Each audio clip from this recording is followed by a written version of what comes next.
Good afternoon, everybody. My name is Donna Fiesel, and I'm your host of Donna's Edge Talk Show. You can find us on the radio, icradio.media. You can find us on television, channel 182 on Charter Communications and Abundant Television, found on Roku, Apple TV, and Amazon Fire. Don't forget the podcast, thenewscasters.com. And also, if you have any ideas for shows, Doug can tell you just from looking at there's books everywhere. And this is not all of them, Doug. So we're in the studio right now. But if you would like for me to do a little research, I'm a geek. I mean, I love doing research. I love reading books and that kind of thing. So any ideas for materials, just different ideas for shows, I'll be glad to do it for you. A lot of you want to know about pets, and a lot of you want to know about dogs. And so I've got the pro edit right here. This is Doug McGee, and Doug is with Second Chance Animal Shelter. He's no stranger to this show. You've been on the show with me for years. Oh, yeah, 5 years at least. Yeah, at least. So he's located right there at the line, right there at the DeKalb County and Marshall County line, just about it. So which are you? Are you like right smack Well, down? we're on the line. Used to the shelter's on Wanda's family's property, and it used to be partially in Marshall County and partially in DeKalb, but they sold the Marshall County part years ago. So we're right on. I mean, you can't get any closer to Marshall County from DeKalb County where the shelter is. Yeah. We're there. And just off of, is it 68 or 168? 168. I always get those confused because 68 goes one way and then you got 168 that goes that way. Right. But regardless, it's the road that heads you right into Boaz. And not too far from the Boaz Cowboy Church. Yeah, not far at all. Probably 3 miles maybe. No, so not far at all. Absolutely. So, Second Chance Animal Shelter. And we have some folks who are watching for the first time. So, what would you say Second Chance Animal Shelter is all about? Well, bottom line, we're the only hope dogs in this area have. We are a no-kill animal shelter, and we pull animals mainly from the kill shelters or dog pounds. And most of the time, we take them in on the day that they're getting ready to be put down. And most of them are healthy. There's nothing wrong with them. It's just when you got too many dogs, society has chosen that they got to be killed. If we can't support them, we got to kill them. And we're trying to change that. Yeah, let's talk about the reasons that we have these dogs that are running loose like that. What are some things that we can do? Sometimes you just don't pay attention. But I'll tell you, I do. I notice any stray dog running around. It's sad. Have you kept up with the news at all lately about I try not to. Yeah, the dog attack in Kilpatrick? No. Yeah. Here's why you can't have all these dogs running loose. Twice, about 3 months ago, there were 2 children killed, one in New Hope, one in Hartselle, I think it was, or Hansville, by dogs. And then I think it was Saturday, a lady got attacked in Kilpatrick, and I don't think she's going to make it. I think last I heard, this is just a rumor, they were taking her off life support. She got attacked by a pack of dogs that I don't know if they belong to somebody. That is why you can't have dogs running loose everywhere, especially packed up. They become exceptionally, they're dangerous.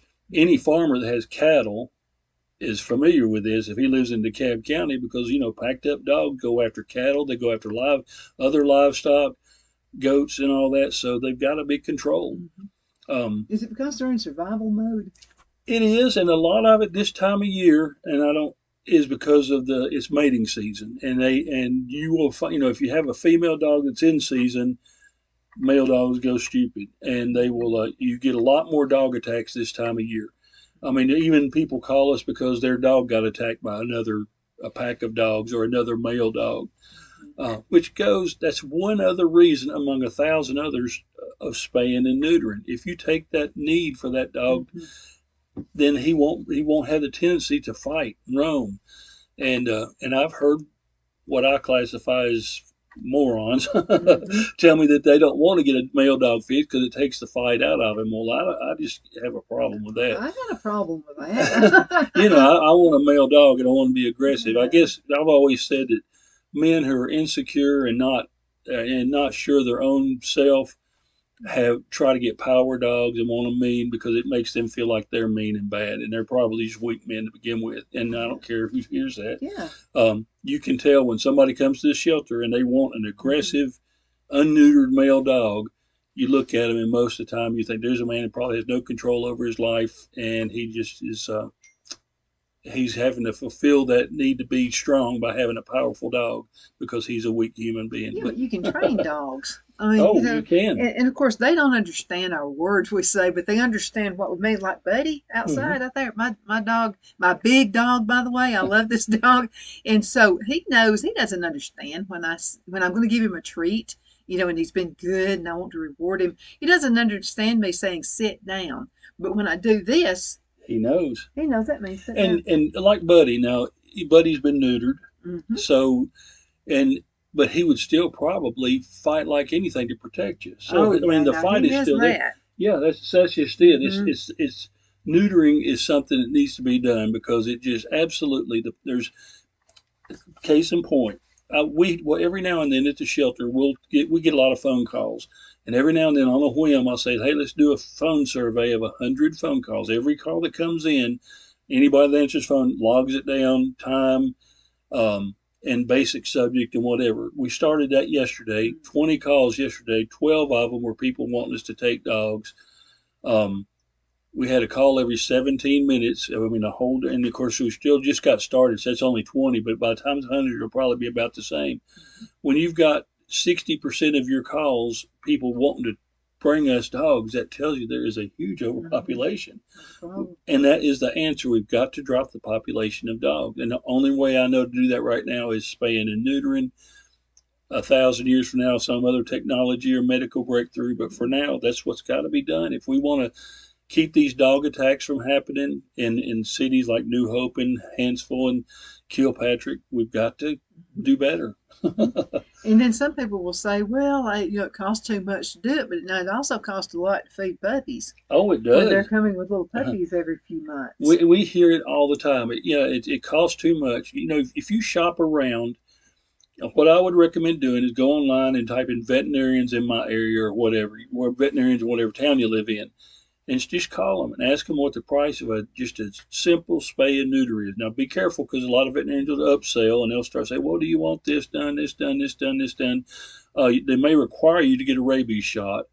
That I think that's standard practice, but just go down the list of veterinarians and ask them how much it costs for a spay for females, S spay, she, I don't know, that's whatever, and N for whatever on males. Hmm.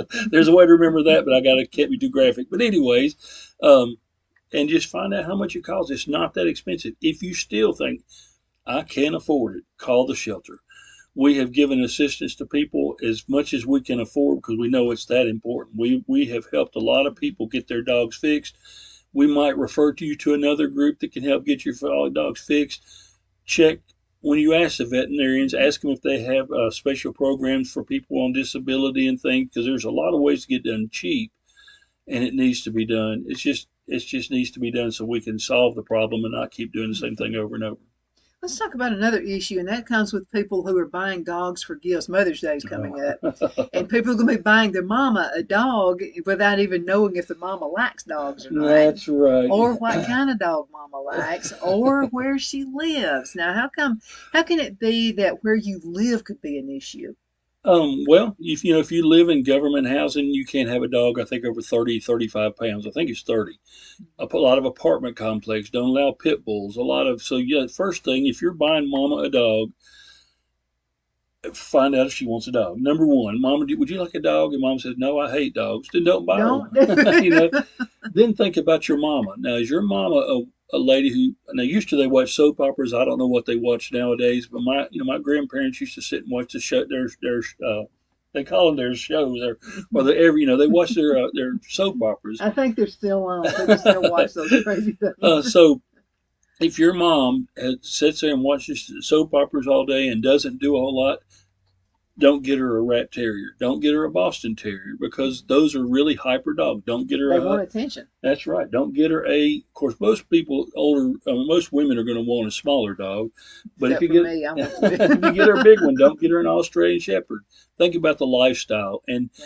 the way to match a dog with the lifestyle is really ask the girls and people with the wherever you adopt a dog from, and that's the only way I hope you get a dog with adoption. Ask them like the lifestyles. There are certain breeds of dogs who are couch potatoes, just like there's a lot of people who are couch potatoes. Certain types of dogs want to be run 100 miles an hour. Rat terriers being the one I know. We've got one.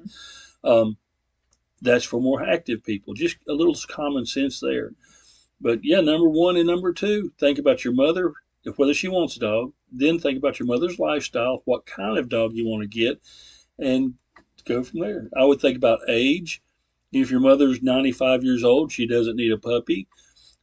She might prefer an older dog because it kind of would get her vibe. And an older dog and her, they could kind of grow old together. I mean, so just be thoughtful. If you're going to get a dog for somebody, don't give them one unless they know it's coming. A surprise is not a good thing when it's a living animal.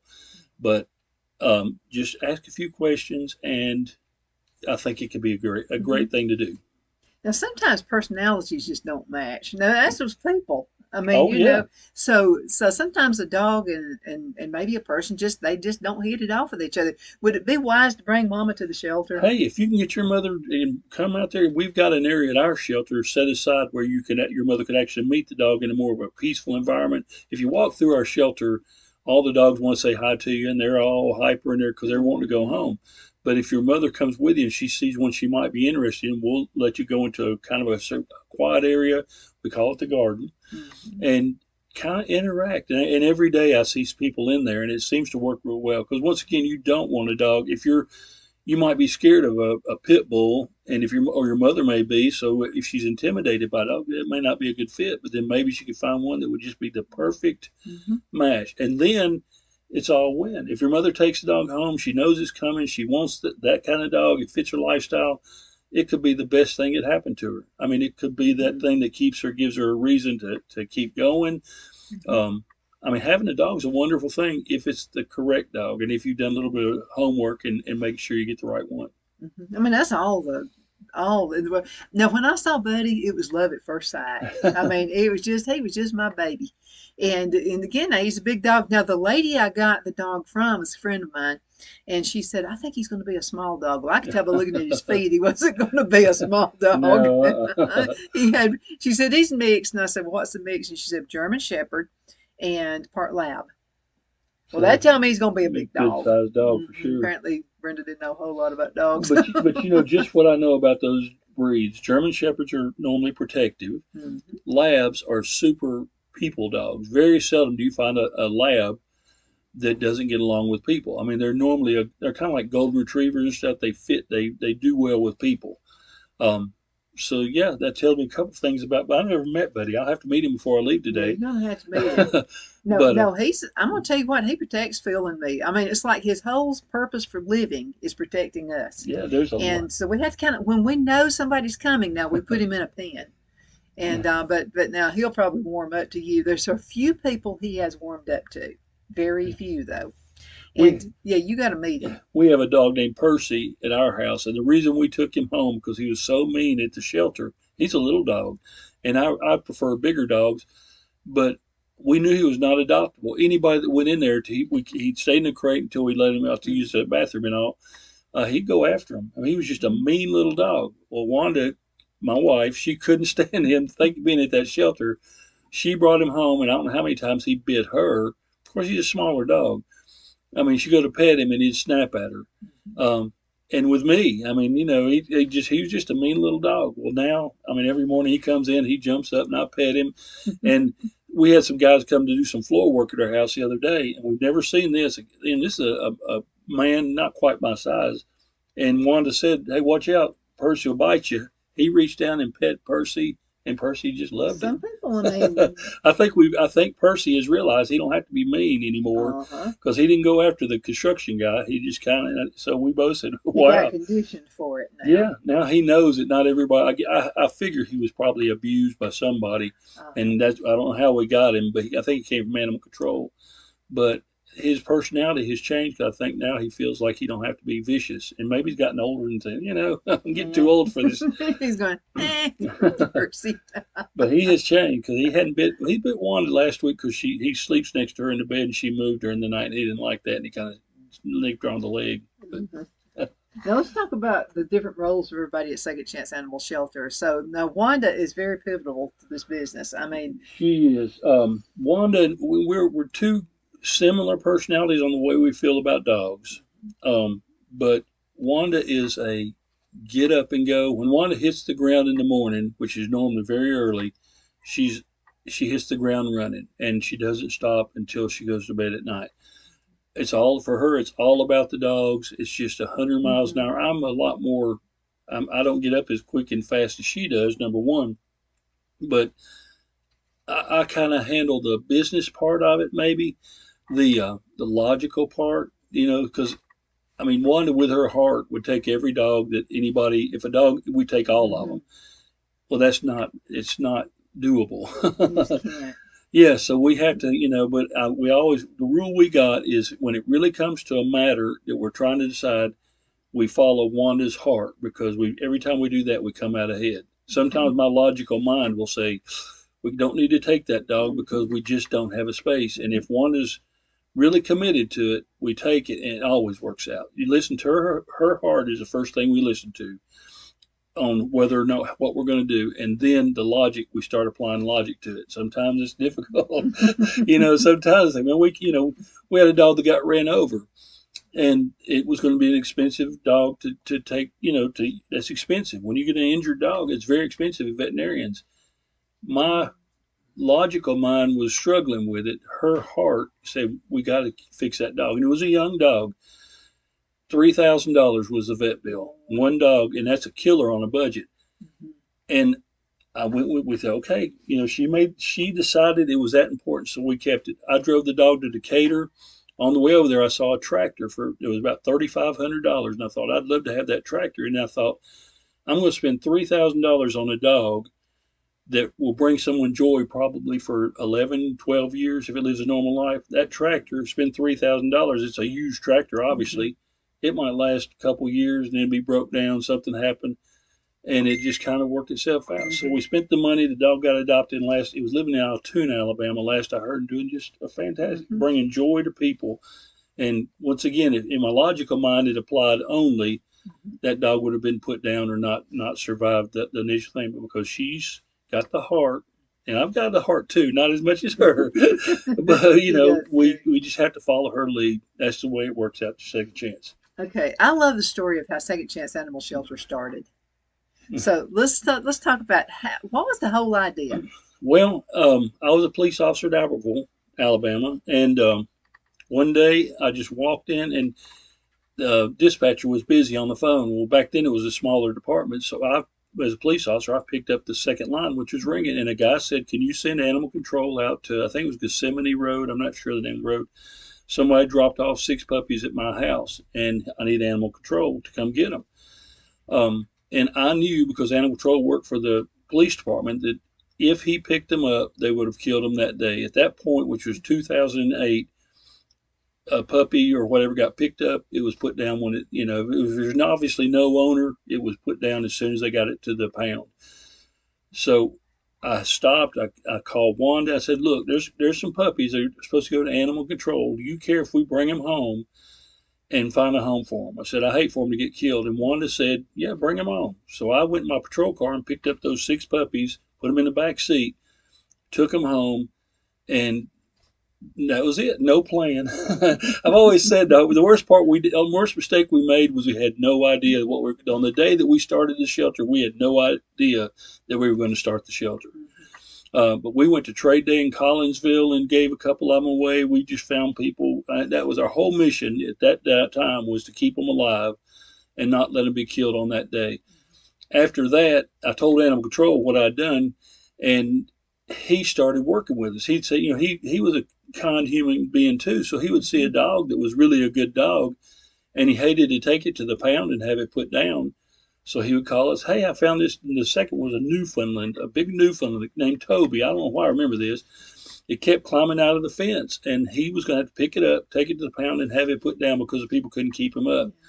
And he called me, and we told me he wanted to talk about it. Yeah, we'll take him. Yeah. So we got Toby, and he went up going to Pell City. Um, And then it just started. We started getting more dogs. Animal control call, and because we knew they'd get killed if we didn't take them, we started taking them. Then we started getting kennels, and and it just grew. Everything just evolved, and the weird thing is to start with no more planning. We're up to probably 16, 17,000 dogs that have come through our shelter this year, Wow. close to 1,000. All because there was a need and we were just guided to do it. It really and truly, me and Wanda both said, we know this is what we're supposed to do. We've got to do better at it. I'm always finding things, we got to do this better. We got to do this better. But this is what we were supposed to do. It's just the way it is. Well, and also this is a costly project, and it costs a lot of money to do. Think about one pet. You've only got one, and but multiply that just food alone. Times 281, which is how many dogs we have right now. Yeah, it's a. If you couldn't pick a charity hardly or a cause that could be more difficult, because we got live animals, we have to feed them, which not only involves food, but you got to pay people to help feed them. Volunteers are fantastic. We love our volunteers, but on the scale that we have, you couldn't get enough volunteers to come in every day and feed them. So we have to have a staff of people to help feed the dogs. Dogs require medical care. When they come in, one of the first things we do is get them spayed or neutered. That's an absolute. And then you got to give them their shots, their rabies shots, and some of them are injured. So yeah, it's a very costly. And we're always on edge. Money is the one issue that we always think, what can we do? And I have to admit, You're constantly thinking about what can you cut, but there's nothing you can cut. No, me and Wanda, and I'm not bragging, I'm just saying this is the reality of it. We evaluated our lifestyle years ago, and we realized that we're pretty simple people. We live in a modest home, and we're happy with that. We don't aspire to have wealth. We aspire to make the world better. And that's kind of what we do. All of our lifestyle, our salaries are a lot less than I made at the police department, a lot less than Wanda made at the bank. But we've got everything we need because pretty much our life is going to work, taking care of the dogs, and enjoying every minute of it. Yeah, enjoying life is what we're able to do. It's just difficult when you think, I want the life of those dogs to be better. Let's go into a commercial break. Can you believe half the show is already like bang? It goes super fast. So we'll be back in just a few minutes. Let's think of some ways that we can help support Second Chance Animal Shelter. We'll be back in just a minute. I promise. Twin City Used Car Sales has been serving drivers in the Northeast Alabama area for years with a quality selection of late model used cars, SUVs, and pickup trucks. On top of our extensive selection and competitive prices, we offer professional auto financing services for used car buyers of all credit levels. Whether you've just begun your search or you're ready to secure your next vehicle, at Twin City Used Car Sales, you will drive away with the vehicle of your dreams. The sales and finance staff at Twin City Used Car Sales looks forward to serving you, and you can apply for financing online before your visit to our used dealership in Gadsden, Alabama. Check us out on the web at twincityusedcars.com or go by our location at 901 First Avenue, Gadsden, Alabama. We sincerely look forward to serving you.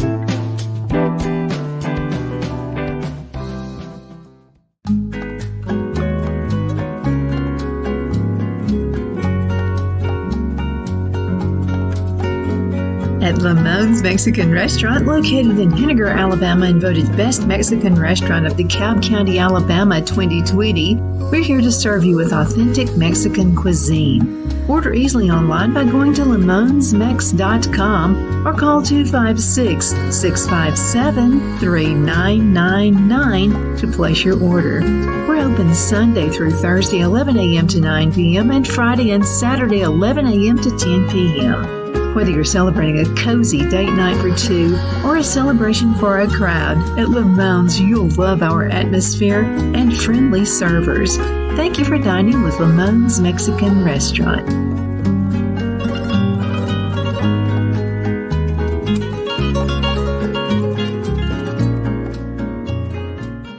At Liberty Bank, we're all about community. Whether it's to help with a charity fundraiser or help families in need, toys at Christmas, or a local football team, we're here for you. You see, we realize the importance of family. Sometimes it's to build a new home or necessary home repairs. We're here for you. If you like the feel of a small town bank with all the conveniences of a big city bank, we're here to serve you. You will find us at any of our convenient locations in DeKalb, Marshall, Etowah, and Blount counties in North Alabama. You can call and speak with any of our friendly staff at 256-659-2175 or check us out on the web at libertybankal.com. And thank you for your support of our community. Member FDIC Equal Housing Lender.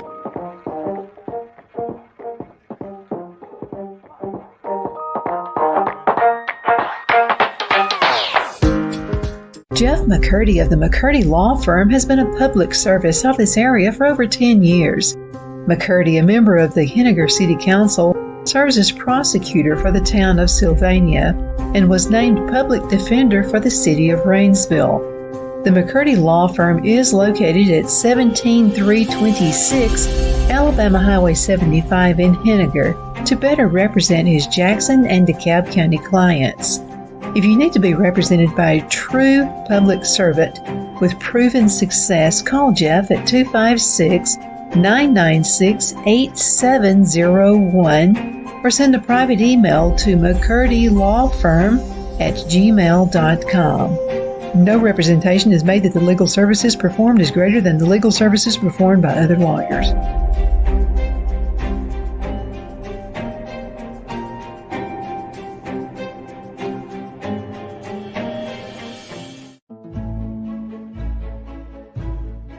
The Hatter Cafe and Country Inn is nestled in the northeast corner of Alabama the Beautiful in the delightful town of Mentone. We're located on top of scenic Lookout Mountain near Little River and DeSoto State Park and located only 5 minutes from shopping and restaurants. There is also a nearby community walking path and golf course. We welcome everyone through the doors and we are committed to outstanding service for all guests. At the Hatter Cafe and Country Inn, we invite people from all walks of life to come and get away from it all, enjoy the open spaces, treetop views, fresh, clean air, and experience Southern hospitality at its finest. We look forward to hosting you. To reserve a special event, or if you would love a special getaway at the Country Inn, you can call us at 256-634-2018. My Towels solved the problem that we've all had with towels. You go into the stores and they feel lotiony and soft, but then you get them home and they wind dry you. That's why I made My Towels. They actually work, they're soft, and they absorb. And now I'm excited to announce 2 brand new lines of My Towels. What makes them the best towels ever is they're now made with 100% long staple Shapir cotton. This is a combed ring-spun cotton that makes My Towels even softer and more absorbent than ever.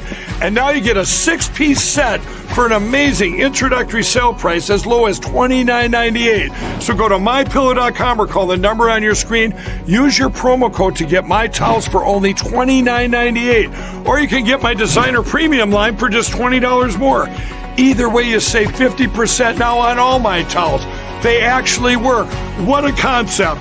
This offer won't last long, so please order now. MyPillow.com. We're back. My name is Donna, and I'm your host of Donna's Edge Talk Show. You can find us on television, channel 182 on Charter Communications, Abundance Television, found on Roku, Apple TV, and Amazon Fire. And don't forget the podcast now, the newscasters.com. Now, if you get your feelings hurt easy, don't go there. Because there are a lot of talk show hosts, and I'm going to tell you, they say it like it is. They absolutely do. And also, they've set it up now where you can download an app, so you don't even have to go to the website if you don't want to. So it's a real quick way to find out what's going on in the world and like the real truth of what's happening in the world. Also, send emails. I love them. I'm going to tell you what, every time I get an email from you, it just makes me feel good on the inside. So thanks for doing that. You can send an email anytime you want to Donna at donnasedge.com. And I do always check spam. You know, sometimes good emails go into the spam folder. Oh, we get that a lot. So I do check spam because I don't want to miss out any of your emails that come through. And again, thank you so much. It helps our popularity. And if you don't mind, share this because we're also on Facebook, we're on X, we're on all of the social media sites. And make sure you check out this guy right here because I have really good guests, and I always kind of vet them out now to make sure that what they say they are, and he is. This is a real deal. And so let's talk a little bit more about Second Chance Animal Shelter and how can we help? I mean, I know we could volunteer, but like businesses, how can a business be involved to help you guys? Well, um, I don't. It's hard for me to say this, but funding a shelter is so. Donate is definitely, and I don't like to even ask because I see every shelter, every charity's, oh, give me money, give me money, give me money. It's a reality of it. Me and my mother had a talk about this about a month ago. I said, Mom, I just hate that I can't. Money is something I have to make the shelter better. But it's a reality. When I'm dead, I won't need money, but as long as I'm breathing, I'm going to have, and doing the shelter, you got to have Well, to funds. properly take care of the animals, it costs money to do that. Yeah, and with inflation like it has been, dog food, it used to cost us $19.95 a bag is $30 a bag. Fuel, everything cost, and it's just, and it's one thing that me and Wanda worry about more. Probably that's our number one thing to worry about is how are we going to afford to pay for this? And which makes our progress. The more money we got, I know you here. Trust me, I'm telling you, the more money we got, the better the shelter is going to be.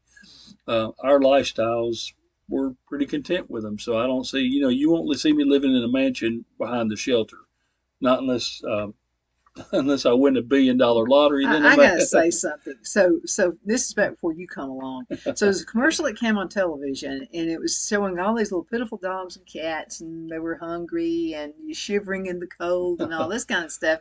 And so I was going to donate to it because I'm like Wanda. I get all teary eyed about stuff like that. But what I always do, especially if it's something that's found on television, I will go and Google what their salary is. What's the salary of the CEO, the board of directors, and all that kind of stuff. I'm not going to tell you who it is, but I checked the salary, and the guy, the CEO, makes well over $1 million a year. And then they were talking about how they'll send a picture of the pet that you help. All this, I think it's the same picture sent to everybody. It probably is. I'm going to say that it really is. That stopped me. Then I saw how much the board of directors made. They were making like $500,000 a year, $300,000, what have you, and all this kind of stuff. And then Phil said, "Isn't there an animal shelter somewhere around here?" And I said, "Oh, it might be." And that's when I looked you up. And I thought, "Oh yeah, okay." And I saw your Facebook page and all that. Then I got you to come on the show. And so this is local, okay? Because first of all, I know Doug. And I know Wanda, and I know they really are just. I mean, they're living for these animals. Well, that's what our purpose is. I mean, our purpose is to increase the humane treatment of animals. That's really when I die. That's kind of what I say. Well, that was what my mission on this earth was to help make awareness of animal humanity, humaneness. I mean, so. I'm fulfilling our mission, and let's get my lifestyle. I'm very happy with mine and Wanda's personal lifestyle. It's modest, and I think I would always like that. I don't like pretentious. I don't like. I wouldn't want servants and somebody driving me around everywhere I went. Well, no, someday when I go, what? Hold it! I want my privacy. I don't need you driving me everywhere I go. Yeah, that's me. I mean, I enjoy just trying to make the world a little bit better than when I got here. When I arrived at this planet 61 years ago, I think my mission is to make it a little bit better. In humane treatment of animals is maybe the area where I'm working on it. Yeah, we need your help. And you said that, businesses, as far as, any business that can support us in any way, that's fantastic. Volunteers is something that and honestly, most volunteer organizations, they say if you get 20% of your work done by volunteers, you're doing well. And that's about where we are. You can't have just complete volunteer staff at our level. It just would not be feasible. So, we've got to have a certain level of employees, but volunteers definitely make it easier and make it a whole lot better for us. If you got an hour or two a week, we have one lady that comes every Tuesday and she spends most of the day every Tuesday, and she does the same thing that the girls do, and she's really part of our Mm-hmm. team, but she doesn't get paid because Mm-hmm. she got retired and all. Mm-hmm. So volunteering is definitely, and Mm-hmm. don't let it scare you. If you're not a huge dog person, you say, I like dogs, but I don't want to be out there with 281 of them. There may be something else you could do to volunteer. We need grass mowed, and we need, just whatever your thing that you like to do. If you'll let us know, we could probably fit you in at the shelter and help and do what you like to do. Well, I'm anxious because I volunteer. First of all, we give them free advertising. Oh yes, And so absolutely. so that helps you guys out there. And then another thing is I just like working out in the garden. So I told Wanda this year I'm going to work on that little private area that you're talking Hmm. about where people can bring their dogs, just see if they're compatible with each other. So I got Yeah, some ideas. yeah. See, gardening I'm going to and plant some lavender out there. oh, That'll really? calm Oh, everybody that'd be down. great. Yeah. See, Donna knows all about that kind of, and see, that would help us so much to have. I mean, I've always heard lavender, and there's other that, Chamomile, that some of maybe those. make things calmer. So yeah, we need Hmm. to. Hey, if you're a mechanic and decide, I can go out there and I can check their vehicles out, Hmm. and change because a lot of times our vehicles take little a headlight will go out or something. Well, I hate to say it, but I'm not real good on things like that. So just anything you feel like you can do if you want to help us, we'll Hmm. use the help. I mean, And you'll turn right around and promote that person's business on your Facebook yeah, page. Y'all we have a lot of viewers on Facebook too. we do. Facebook has really been our one of the things that has kept us going. Every now and then we get in a real situation where we don't have enough dog food, or we have maybe a dog that's injured and it's going to be real costly, and think we can't afford to do what we need to do for this dog. We reach out on Facebook, and it's just really our Facebook community has been Hmm.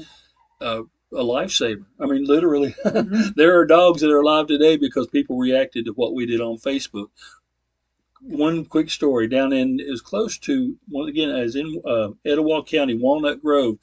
Dog gets ran over, and the lady goes and she can't do anything. When she sees it laying on the side of the road, we put on Facebook, and I bet you there's 20 people went down there and they got the dog, brought it to the shelter. We got it to the vet, and the dog, it did lose a leg, but other than that, the dog's Hmm. happy and been adopted and moved on. So Facebook is huge for us. I like looking at the Facebook page because you can also see where people like a year later or 5 years later, or whatever, they'll put a picture of their dog on your Oh page. yes, and we get those kinds of things regularly, where somebody that they and the common phrase that we hear, that's the best dog I've ever had, and Hmm. that's a shelter dog, and that's another reason I want to encourage you to adopt. I really believe dogs that have been at the shelter that find their way to a home, maybe they appreciate it, maybe there's an understanding, but I believe they absolutely become the best dogs. They know that the person that took them in Hmm. is helping them. So um, Oh, there's it's a so good many way to. stories. Oh, there's so many.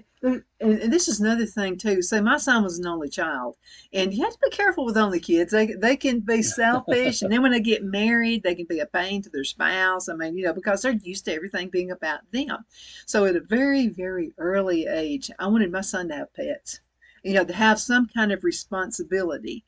Something that he can look out after and not be all about him. Yeah. And I just think that's a wonderful thing to do. It really is. That was when I was a kid. I just Mhm. being a normal 8-year-old kid. I wanted to start a zoo. That was just one of the things. And I wrote a I letter. did too. Both my granddads called me Ellie Mae for really. Well, I think I believed I was a duck until I was probably 2 or 3 years old. But I wrote a letter at 8 years old to the governor of Tennessee. His name was Winfield Dunn, and somebody on his staff wrote a letter back explaining. And his suggestion, whoever wrote back, said their suggestion was to get me to feed our pets, which we had at the time a dog and a cat, some cats, and take care of our pets for 6 months. And if I did that, then my dad would agree to help me get like my starter animals for my Mm-hmm. zoo. And at first we said chinchillas. That was what I wanted. And back in the 60s, we went to the pet store. I did my 6 months, and the dogs, everything. I fed and watered the dog, took her for walks. Mm-hmm. Went to get chinchillas, and I remember it was $20 for a chinchilla. Well, back in the 60s, that was a lot That's of a lot of money. money. And my dad would, if I had pushed it because Dad was an honorable person. He would have got me the $20 chinchillas, but he taught me into a couple of hamsters, which were like $1 a piece. And I got That's my what I hamsters. had, hamsters. Yeah, my hamsters. That was the beginning of my zoo, and then that was the ending of my zoo. It's fun to watch them go around that little wheel over and Oh, over. before you knew it, I had the little habit trail stuff going all around my room. That's as far as my zoo ever got, and in a way, I'm actually there now. I've got a zoo now. Yeah, you got 1.5 right Yeah. now. So we have that. We still got some time we can talk. I'd like to talk to you about the summer months. Okay, we talked about winter months food, Hmm. and they don't eat as much in the winter or in the In the summer summer, as they they do in don't the eat winter as time. much. The main thing on the summer is just a couple of things. One, make sure they have water. Water's important in the winter too. They got to have water. So make sure your dog has clean, adequate water all the time. Just constantly check on their water. Don't let it get green. Don't let it get funky, No, weird stuff in it. no, yeah, you need to go out there and of course, you got to just take care of your dog. However, I can sterilize water. Buddy will find a mud hole and drink out Oh, of it. Why does he do that? I don't know. I've always wondered why our dog, we give her a bath and then she'd go outside and find something dead to roll on. Yeah. So I don't understand that part of a dog's, what they're thinking Uh-huh. about.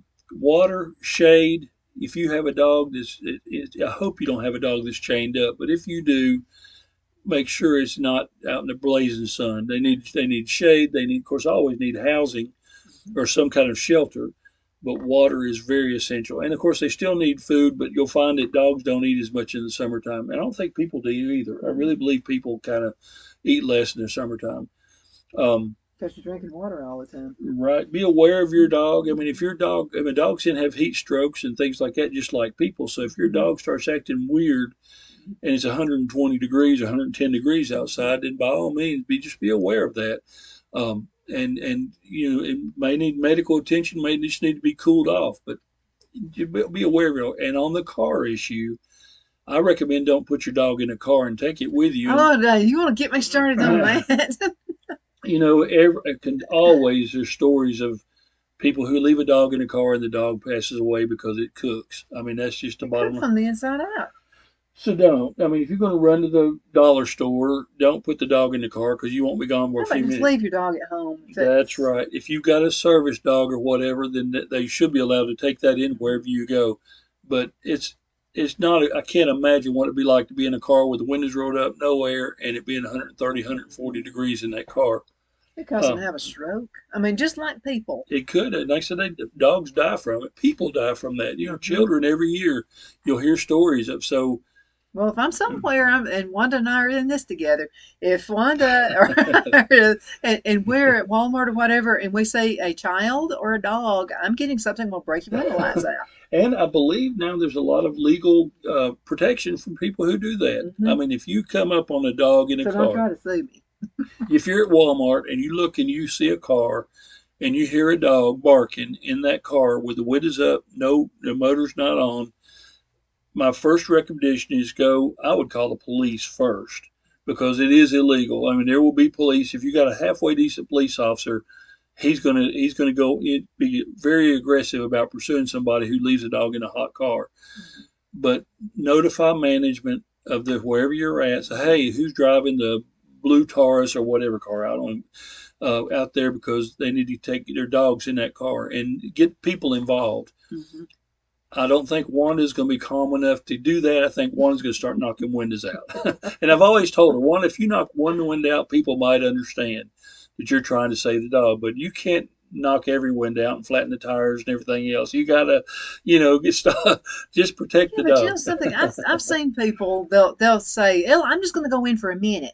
There is no such thing as going into Walmart for a minute. Even if you do self-checkout, you're going to run into 50 people you know. We do. You're going to talk to them. I mean, there is no such thing. Yeah, that minute turns into 20 or 25 minutes, and 25 minutes in a car with windows up and no air, it turns into an oven. And it's just not. I recommend if you're going anywhere, I wouldn't take my dog.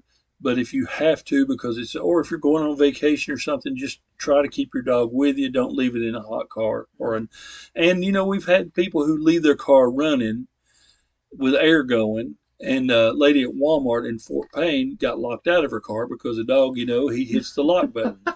And of course, It's gonna her happen. keys are in there in the ignition, Uh-huh. and so that kind of stuff you just gotta. Yeah, but animals are smarter than we give them credit for. Oh, I they could are. see one like knocking the gear out Oh, and maybe, running over her kid or something. anything There's can so happen. many things that can happen. Not Just to don't mention, do it. if you're in the wrong neighborhood and you leave that car running, you may come back and your dog and your car, or your Gone. dog may be running loose to the parking lot, and your car may be That's good going down God. the road. So you gotta.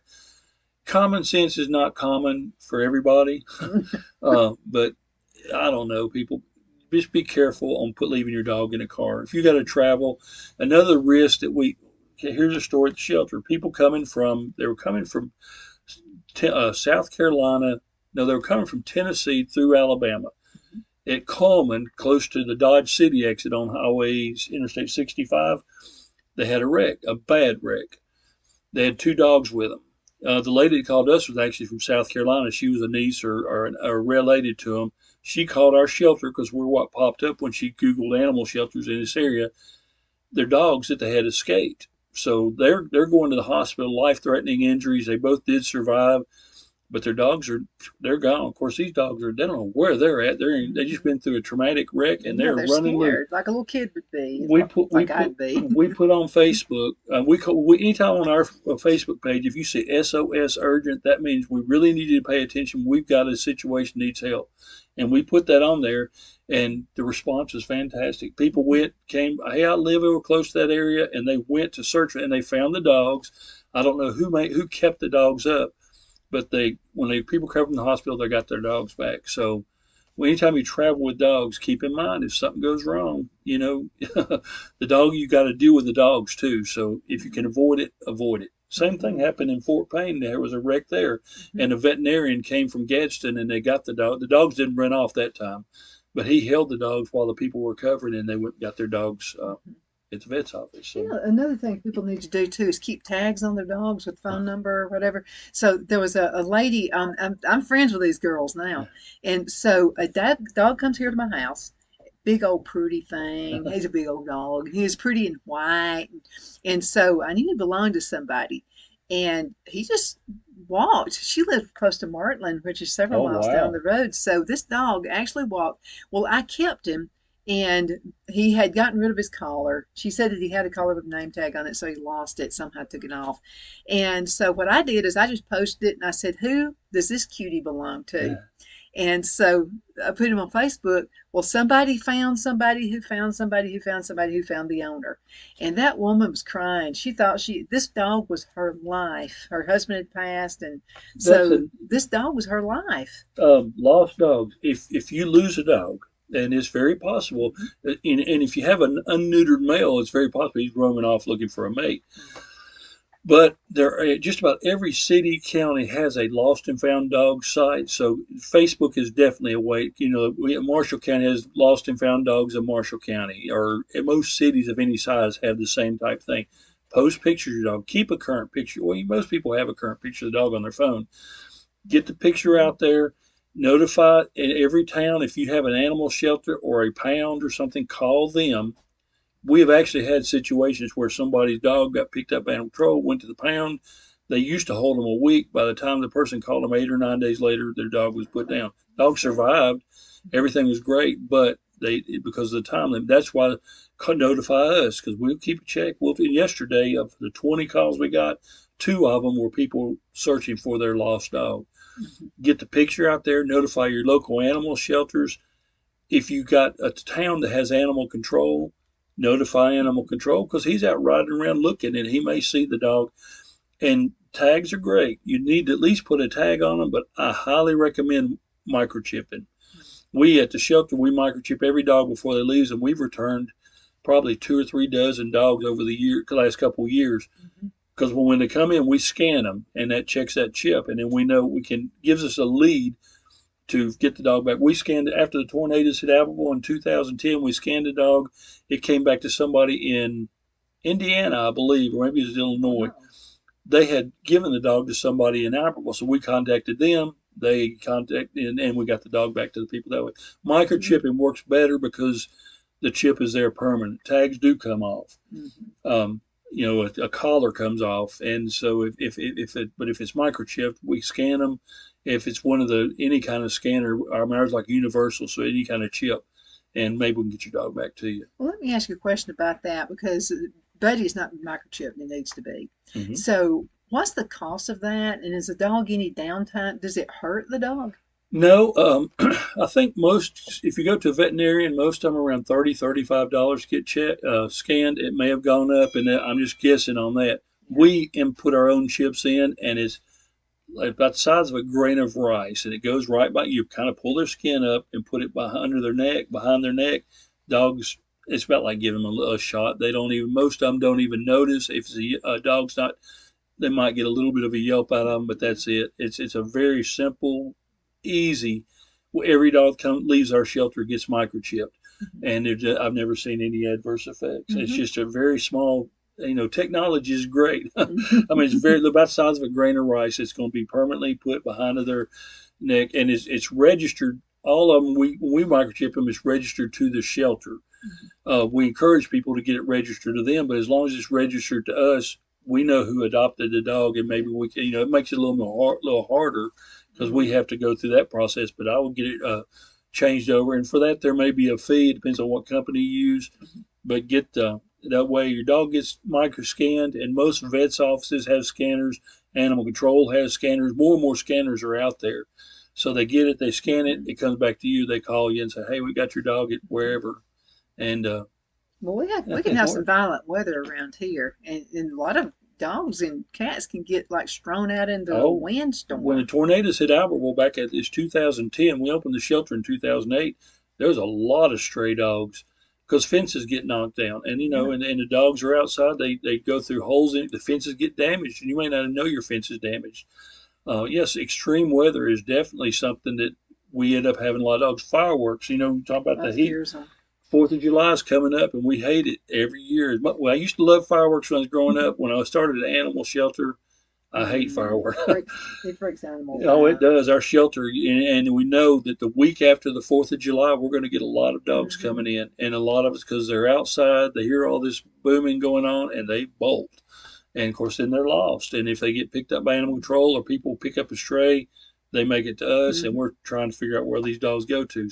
We return a lot of dogs, but some of them we never find out who the owner is. So, well, another thing too I wanted to mention too is you guys are not a cat shelter. No. There are other people who do that. Miranda Henry, and so she's over in Guntersville, so she'd be the one you're going to call about cats. Kitty's in the city. Yeah, the other one, there was God's Feral Felines. My understanding, they are temporarily shut down, and I don't know if they're going to make it back or not. Yeah, we want to deal with cats so bad. I mean, that's one of, and once again, if you want to help, we got to have resources to do cats. If we had the resources, we would definitely add cats to the animals that we work with. But cats get a worse deal than dogs. And kitties in the city, that's the one that is just kind of getting going in Guntersville. And that's pretty much it. And Albertville in 2008 put down 1,100 dogs and cats 1 year.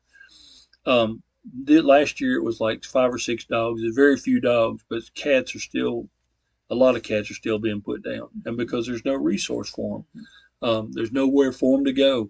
A feral cat, we can, if you would accept a feral cat, say you got chicken houses or a farm or something and would like some cats, call us. And when we get calls about feral cats, we'll just refer the people to you. At least we can keep them from being put down. Some people want them for barns. Oh yeah, feral cats are great for for barns. They're not great pets. You can't catch them. We've got feral cats at the shelter, and I've never been able to figure that out. Why would cats show up with barking dogs? But we've got a bunch of them. Of course, what we do, we get them fixed. Every one we get, we trap them, get them fixed, and we let them. And I think they control the mice that come after the dog food. But the cats seem to enjoy being at the shelter with all 281 barking dogs. But it works. Well, my dog and cat don't get along with each other. They just don't like each other. If these dogs could get out of the kennels and get the cats, I don't think they get along good with them either. But the cats kind of stay in their area, and the dogs, But they remember things. And this is we don't give animals credit. And Buddy remembers. Mother had a cat. And so Buddy's all like, be happy, let's have a party, and he sees the cat. He sees Mother's cat. So he comes up there and wanting to be fun, and she just reaches up at him and just does, and she does that, and he remembers that. Oh, they know. Every cat he ever sees, he's thinking they're going to hurt him. I was, I mean, I was a kid, so you're talking 50 years ago, and our neighbors had a dog named Max, and it was part German Shepherd, and we was out, and Max went after the neighbor's cat, and the cat schooled that dog quick. I just remember seeing that trail of blood going down that dog's nose, and I don't know if he ever bothered the cat again. But he still hasn't learned his lesson. He still wants to play with Greenlee, our cat, but he's a little bit like that. Percy, but no, Greenlee's not going to put up with it. Percy, that little dog I was talking about, who had at our house, it was so mean. He went after the cat, and when the cat she didn't even get him, but she swatted at him. He screamed like it sounded like a girl screaming. He ran because he knows. I mean, dogs can be educated by cats pretty quick. Well, I wanted to mention this. I got my big dog, Buddy. He probably weighs about almost. He weighs a lot. I'm going to say pretty close to 100 pounds. Wow. But we live on 38 acres here on this farm. I've not seen the first snake. Walk. But there are snakes here. Phil has seen them, and Mother has. So I'll just go out in the woods, and I'm not a bit afraid once I've got him with me. He always walks. They will protect you. They love you. So he always walks way ahead of me. He'll run out in bushes and briars and everything else to see what he can find. And I can't believe I haven't seen one. Yeah, we actually have a lot of snakes are very common in our shelter, and mainly I think because they come and eat the rats that come in to eat the dog food. Mm-hmm. But yeah, dogs, I mean, they're protected. Have you ever heard of a book called Walk Across America? Yes. That the guy that walked across, when he was training his dog, he had a big Malamute, and the snake, he was running, training to go on his walk, and he said his dog darted past him and killed a copperhead that was on the trail ahead, or killed a snake. I'm thinking it was a copperhead. So yeah, dogs are great protection from snakes. I think snakes see they're coming, go and get out of the way. I think that's what they do. They don't ask questions. No, they just go, I'm out of here. Most snakes want to get away from you, and I guess the dog kind of gives them a buffer between you and the snake. Because there are some thickets out here. I love blackberries. That's my issue. I love any kind of fruit. And so before we had our blackberry crop, we have them now, they're thornless. And so we've started to crop here, in the backyard. But before then, when we first moved here, I said, I got to have some blackberries. And so I went out there, and there were thickets with briars and everything all over. Snake heaven right there. Oh, that's snake heaven. And Buddy would always be ahead of me, just jump into that thicket. And I'd say, Buddy, stop, you're going to get scratched, you're going to get thorns. I'd have to pull thorns and stuff off of him. Okay, we've got less than 2 minutes left on this segment. What would you like to tell everybody before we go, Doug? I want to encourage you to help us do what we do. And we're here to try to help as many dogs stay alive. Our mission statement is to stop the killing of healthy animals in North Alabama, and that's pretty much very simply put. But we need your help, and if you don't have the means to help financially, then volunteer.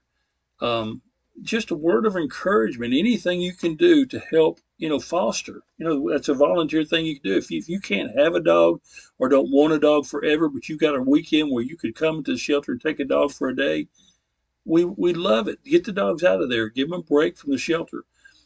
Or if you're wondering if your kids are going to like dogs, that'd be the perfect way to find out. Yeah, take a dog and foster it for a day, and you may find out your kids lose interest. Or then again, you might find you have a kid like Wanda that loves dogs, and then she got a change her life. We need your help. We need be involved with the shelter. If you have any ideas, I welcome people to come in and give me ideas on how we can make it better. Pay attention to your local legislators and things, like when animal issues are coming up, like for city council or whatever, you'll normally hear about it. Be supportive. There's a lot of things that can be done through the laws that need to be done, but we just got to make it happen. We're here for the animals, and we'd love to have you join us, do anything you can. Well, Doug, thank you and Wanda for everything you're doing, the Second Chance Animal Shelter. And again, if you have a church group and maybe just looking for something to do, let them come out and help. Yeah, we get it all the time. Groups, I think Sardis High School is getting ready to come out. They come out, and we try to make it fun, But come out and do what you can. It may not be taking care of dogs. It may be, who knows what it may be, but we'll find something for you to do. We need your help. Absolutely. And thank you so much for watching Donna's Edge Talk Show. You're the reason we do this. You're the boss of me. I got a bunch of bosses out there, by the way. You're the reason we do this. If you have any suggestions for shows, you just have a comment, something you'd like me to do a little research, I'll be tickled to death to do that. Just send an email to Donna at donnasedge.com. Thank you so much for watching.